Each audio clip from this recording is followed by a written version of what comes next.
morning, everyone. My name is Ozispala. I study in Orchid International School in Nigari. I'll tell about yoga.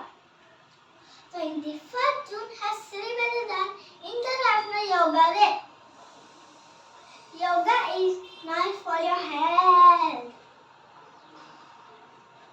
It keeps us healthy and fit. It reduces stress.